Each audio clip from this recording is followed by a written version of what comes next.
Hello बच्चों, स्वागत है आप सभी का अपने चैनल हिंदी एकेडमी श्री शिव बाबा विश्वनाथ शिक्षण संस्थान ऑनलाइन क्लास में।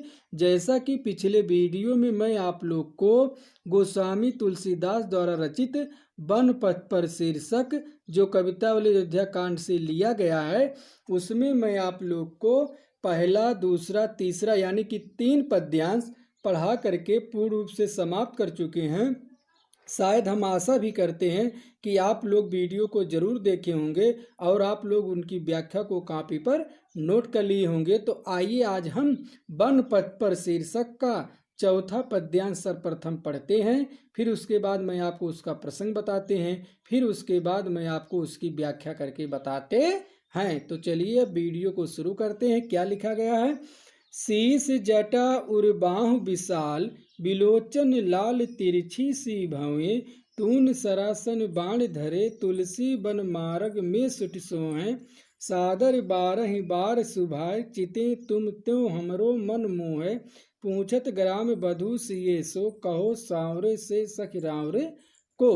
अब आइए मैं आपको इसमें सर्वप्रथम प्रसंग बताना उचित समझते हैं कि ग्रामीण बधुएं जब श्री राम, लक्ष्मण और सीता को वन मार्ग में पैदल जाते हुए देखती हैं तो ग्रामीण बधुएं आपस में एक दूसरे से बातचीत करती हैं और उन्हीं में से एक स्त्री सीता जी से श्री रामचंद्र जी के बारे में परिचय पूछती है और उनका प्रहास करती है। इसी के बारे में गोस्वामी तुलसीदास जी जो है बड़े ही मनोरम ढंग से इस पद्यांश में वर्णन किए हैं। अब आइए मैं आपको उसकी व्याख्या करके बताते हैं कि गोस्वामी तुलसीदास जी कहते हैं कि ग्रामीण बधुएं सीता जी से, श्री रामचंद्र जी से कैसे प्रश्न पूछती हैं और क्या कहती हैं। शीश जटा, वो सीता जी से पूछती हैं शीश जटा, शीश यानी कि सिर, जटा यानी कि जटाएं, जिनके सिर पर जटाएं हैं। उर बाह विशाल, उर यानी कि हृदय, बाह यानी कि भुजाएं, जिनकी हृदय और भुजाएं दोनों विशाल हैं।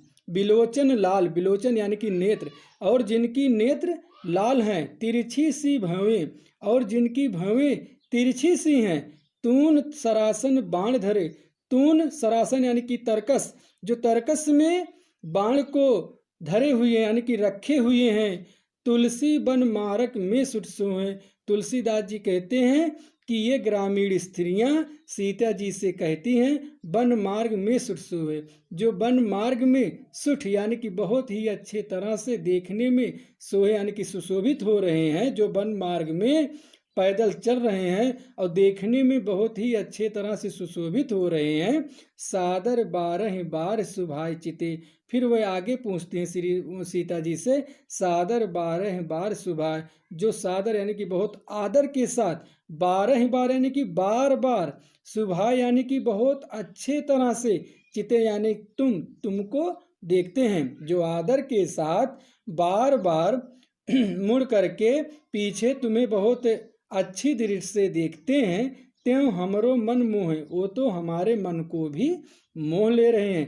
पूछत ग्राम बधू सिये सो, सिये सो यानी कि सीता जी से, ग्राम बधू यानी कि ग्रामीण स्त्रियां, पूछत यानी कि पूछती हैं। गोस्वामी तुलसीदास जी कहते हैं कि ग्रामीण स्त्रियां सीता जी से पूछती हैं, कहो सांवरे, हे आप कहिए सांवरे से, वो जो सांवले रंग वाले हैं रावरे को, आपकी वो कौन है हे सखी, आप बताइए कि जो सांवले रंग हैं यानी कि जिनके सिर पर जटा है, शीश जटा, जिनके सिर पर जटाएं हैं। उर बांह विशाल, जिनके हृदय और भुजाएं दोनों विशाल हैं। बिलोचन लाल, जिनके नेत्र लाल हैं। तिरछी सी भवें, जिनकी भवें तिरछी सी हैं। तून सरासन बाण धरे, जो तरकस में बाण को रखे हुए हैं और जो धनुष को शरीर पर धारण किए हुए हैं, जो वन मार्ग में पैदल चलते हुए देखने में बहुत ही अच्छे तरह से सुशोभित हो रहे हैं। सादर बारह बार सुभाय चिते, जो तुम्हें बहुत आदर के साथ बारह बार यानी कि बार बार सुभाय चिते, बहुत अच्छी दृष्टि से पीछे मुड़ मुड़ करके आपको देखते हैं, वो तो हमारे मन को मोह ले रहे हैं।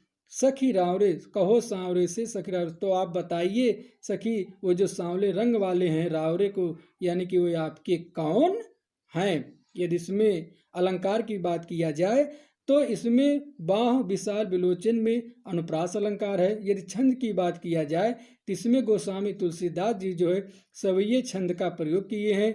यदि रस की बात किया जाए तो इसमें श्रृंगार रस का वर्णन है। यदि भाषा की बात किया जाए तो इसमें ब्रज भाषा का प्रयोग हुआ है। तो आइए अब हम इसके बाद की व्याख्या आपको बताते हैं। क्या लिखा गया है, पहले आप पढ़िए। सुन सुंदर बैन सुधारस, साने सयानी है जानकी जानी भली। तिरछे कर नयन दे सैन, तिन्हें समझाए कस मुस्काई चली। तुलसी तिह अवसर सोहे सबे, अवलोकत लोचन लाहुवली। अनुराग तड़ाग में भान उदय, बिकसी मनु मंजुल कंज कली। इसमें सर्वप्रथम आप इसका प्रसंग जान लीजिए।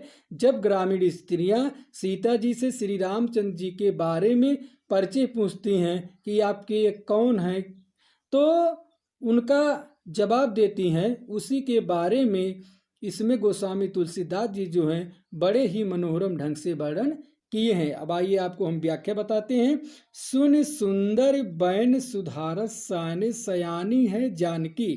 सीता जी जब उन ग्रामीण वधुओं की सुधारस यानी कि अमृत रस से भरे हुए, साने यानी कि सने हुए, सुधारस यानी कि अमृत रस, साने यानी कि सने हुए, जब सीता जी उन ग्रामीण स्त्रियों की अमृत रूपी रस से सने हुए सुंदर बैन यानी कि बाणी को सुन यानी कि सुनती हैं, सयानी है जानकी।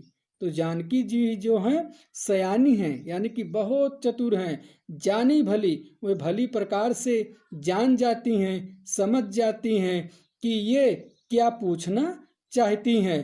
तिरछे कर नयन दे, और अपने नयन यानी कि नेत्र को तिरछे करके सैन तिन्हें यानी कि उन्हें, सैन यानी कि संकेत, हुए अपने नयनों के संकेत के इशारे से तिरछे करके उन्हें समझा देती हैं।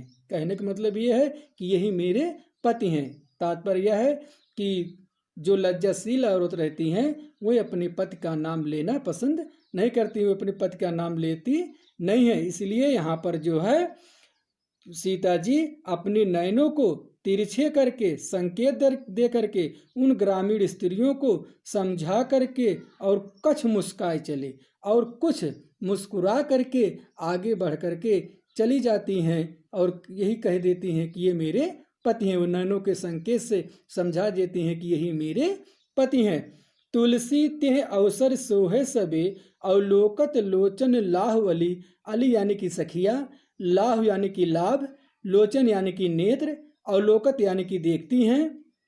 तुलसीदास जी कहते हैं तेह अवसर सोहे, इसी अवसर पर, इस अवसर पर, तेह अवसर यानी कि इस अवसर पर, सोहे यानी कि सभी सुशोभित होती हैं। अली सभी सखियां जो है अवलोकत श्री रामचंद्र जी को एक टक उनके सौंदर्य को देखती हैं तो उन्हें ऐसा मालूम पड़ता है लोचन लाभ, जैसे मेरे नेत्रों को लाभ मिल रहा हो। तो गोस्वामी तुलसीदास जी जब इन सखियों के नेत्रों को जो लाभ मिल रहा है उस लाभ को देखते हैं तो गोस्वामी तुलसीदास जी को ऐसा लगता है कि मानो अनुराग तड़ाग में भान उधे, बिकसी मनोमंज कंज कली। कंज कली यानी कि कमलों की कलियां, मंजुल यानी कि सुंदर, बिकसी यानी कि विकसित हो उठी। तो गोस्वामी तुलसीदास जी को इस जो सखियों के चंचल नेत्र लाभ प्राप्त करने लगे हैं, उन नेत्रों को जब गोस्वामी तुलसीदास जी देखते हैं तो कहते हैं कि मुझे ऐसा लगता है जैसे अनुराग तड़ाग यानी कि प्रेम रूपी तालाब में, अनुराग यानी कि प्रेम, तड़ाग यानी कि तालाब, सरोवर, प्रेम रूपी तालाब में भान उदय यानी कि सूर्य का उदय यानी कि श्री रामचंद्र जी का उदय हो गया, यानी कि श्री रामचंद्र जी का उदय हो गया। बिकसी और मनोमंज कंज कली, और उसमें मंजुल यानी कि सुंदर कमल की कलियां, बिकसी यानी कि विकसित हो उठी।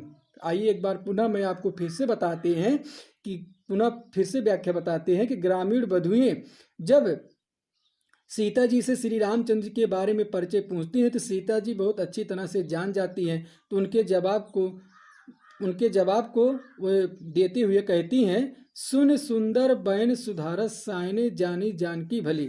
सीता जी उन ग्रामीण बधुओं की सुधारस साने अमृत रूपी रस से सनी हुए सुंदर वाणी को सुन करके सयानी है जानकी। जानकी जी चतुर हैं, वह भली प्रकार से जानी भली यानी कि भली प्रकार से वह जान जाती हैं, समझ जाती हैं ये क्या पूछना चाहती हैं। फिर जो है आगे वह तिरछे कर नयन दे सहन तिन्हें समझाए कस मुस्काए चली, और अपने नेत्रों को तिरछे करके संकेत दे करके इन्हें कुछ समझा करके और मुस्कुरा करके आगे बढ़ जाती हैं। कहने का मतलब ये है कि यही मेरे पति हैं। तुलसीदास जी कहते हैं तेह अवसर सोहे सबे अवलोकत लोचन आलिरी। तुलसीदास जी कहते हैं इस अवसर पर सभी लोग इस तरह से सुशोभित होने लगते हैं। अली सभे सभी सखियाँ, अली यानी कि सखियाँ, सभी सखियाँ अवलोकत यानी कि श्री रामचंद्र जी को उनके सौंदर्य को एक टक देखने लगती हैं। लोचन लाभ, लाभ यानी कि लाभ, तो उनके नेत्र जो हैं उन्हें ऐसा लगता है जैसे मेरे नेत्र लाभ प्राप्त करने लगे हैं। तो इनके नेत्रों को लाभ प्राप्त करते हुए मतलब इन सखियों के नेत्रों को लाभ प्राप्त करते हुए देख करके गोस्वामी तुलसीदास जी को ऐसा लगता है कि जैसे अनुराग तड़ाग में भान उदय, जैसे कि प्रेम रूपी सरोवर में राम रूपी सूर्य का उदय हुआ। भान उदय यानी कि राम रूपी सूर्य का उदय हुआ, उसमें मंजुल कंज कली, उसमें जैसे सुंदर कमलों की कलियां विकसित यानी कि विकसित हो उठी हैं। हम आशा करते हैं कि आप लोग को यह पद्यांश पूर्ण रूप से समझ में आ गया होगा। आज आपका वन पथ पर शीर्षक का संपूर्ण पद्यांश यहीं पर समाप्त हो जाता है। अब इसी तरह का वीडियो हम अगले वीडियो के साथ लेकर के आएंगे। धन्यवाद।